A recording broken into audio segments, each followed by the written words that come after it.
There's no feeling more intense than starting over. If you deleted your homework the day before it was due, as I have, or if you left your wallet at home and you have to go back after spending an hour in the commute. If you won some money at the casino and then put all your winnings on red but it came up black. If you got your best shirt dry cleaned before a wedding and then immediately dropped food on it.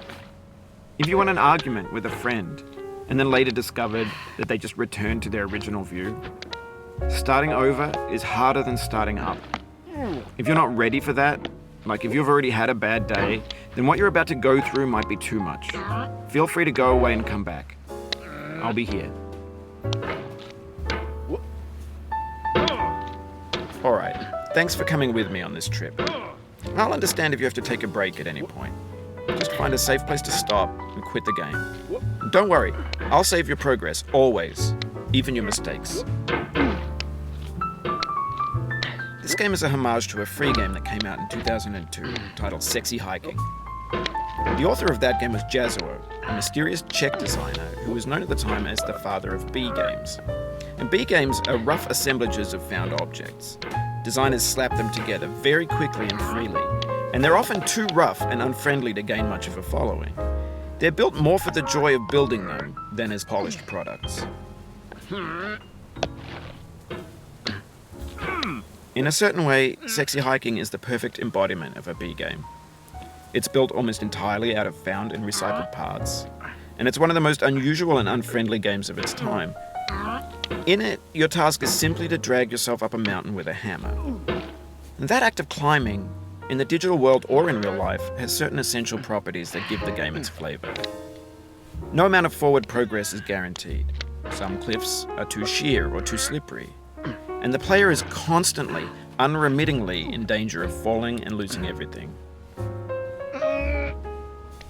Anyway, when you start Sexy Hiking, you're standing next to this dead tree that blocks the way to the entire rest of the game. It might take you an hour to get over that tree, and a lot of people never got past it. You prod and you poke at it, exploring the limits of your reach and your strength, trying to find a way up and over. And there's a sense of truth in that lack of compromise. Most obstacles in video game worlds are fake. You can be completely confident in your ability to get through them once you have the correct method or the correct equipment or just by spending enough time. In that sense, every pixelated obstacle in Sexy Hiking is real.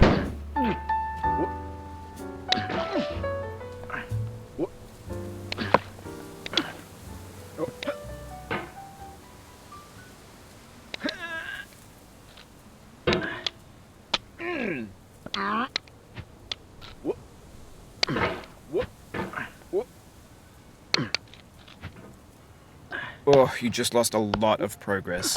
That's a deep frustration, a real punch in the gut.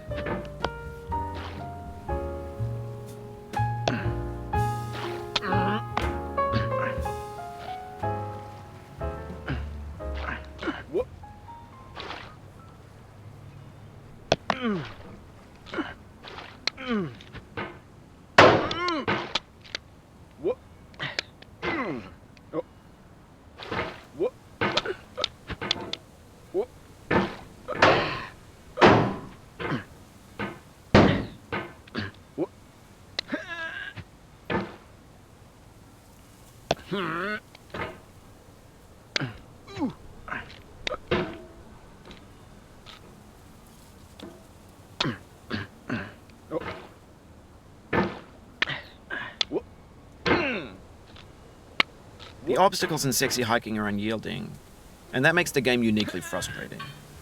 But I'm not sure Jazuo intended to make a frustrating game. The frustration is just essential to the act of climbing, and it's authentic to the process of building a game about climbing. A funny thing happened to me as I was building this mountain. I'd have an idea for a new obstacle, and I'd build it, test it, and it would usually turn out to be unreasonably hard. But I couldn't bring myself to make it easier. It already felt like my inability to get past the new obstacle was my fault as a player rather than as a builder.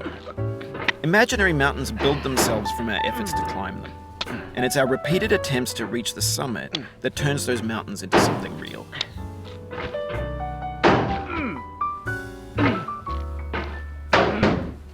you're building a video game world, you're building with ideas. And that can be like working with quickset cement. You mold your ideas into a certain shape that can be played with, and in the process of playing with them, they begin to harden and set until they're immutable, like rock. And at that point, you can't change the world, not without breaking it into pieces and starting fresh with new ideas. For years now, people have been predicting that games would soon be made out of prefabricated objects, bought in a store and assembled into a world. And for the most part, that hasn't happened, because the objects in the stores are trash. I don't mean they look bad or that they're badly made, although a lot of them are. I mean they're trash in the way that food becomes trash as soon as you put it in the sink. Things are made to be consumed and used in a certain context, and once the moment is gone, they transform into garbage. In the context of technology, those moments pass by in seconds. Over time, we've poured more and more refuse into this vast digital landfill that we call the internet. It now vastly outnumbers and outweighs the things that are fresh and untainted and unused. When everything around us is cultural trash, trash becomes the new medium, the lingua franca of the digital age. And you can build culture out of trash. But only trash culture. Be games, be movies, be music, be philosophy.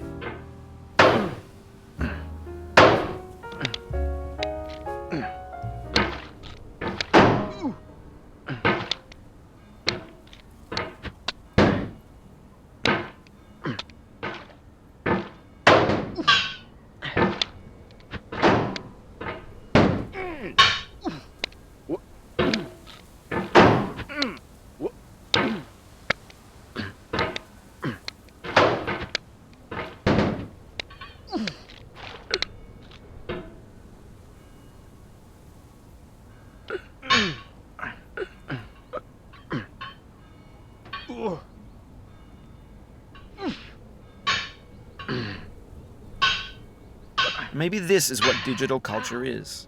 A monstrous mountain of trash, the ash heap of creativity's fountain. A landfill with everything we ever thought of in it. Grand, infinite, and unsorted.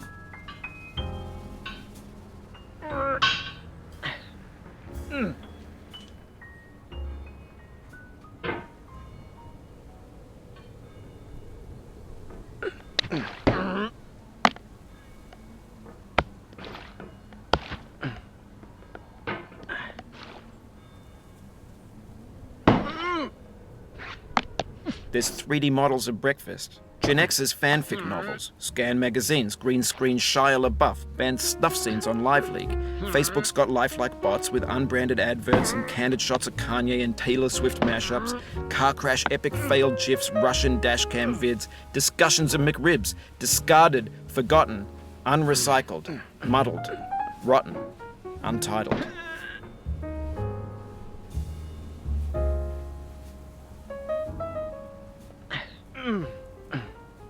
Everything's fresh for about 6 seconds, until some newer thing beckons, and we hit refresh. And there's years of persevering, disappearing into the pile, out of style, out of sight. In this context, it's tempting to make friendly content that's gentle, that lets you churn through it but not earn it. Why make something demanding if it just gets piled up in the landfill, filed in with the bland things? When games were new, they wanted a lot from you. Daunting you, taunting you, resetting and delaying you. Players played stoically. Now everyone's turned off by that. They want to burn through it quickly. A quick fix for the fickle, some tricks for the clicks of the feckless. But that's not you, you're an acrobat. You could swallow a baseball bat.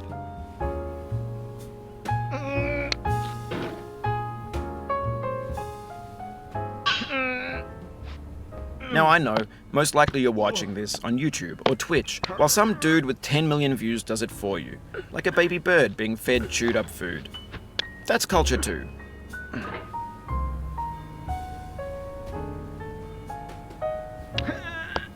But on the off chance that you're playing this, what I'm saying is, trash is disposable, but maybe it doesn't have to be approachable.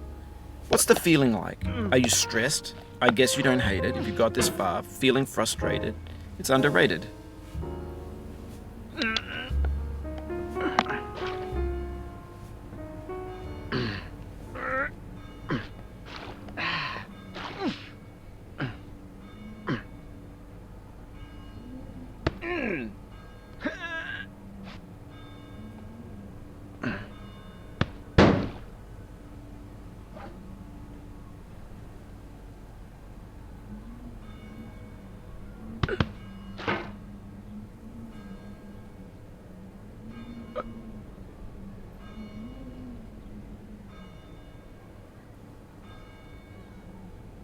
An orange is sweet, juicy fruit locked inside a bitter peel. That's not how I feel about a challenge. I only want the bitterness. It's coffee. It's grapefruit. It's licorice.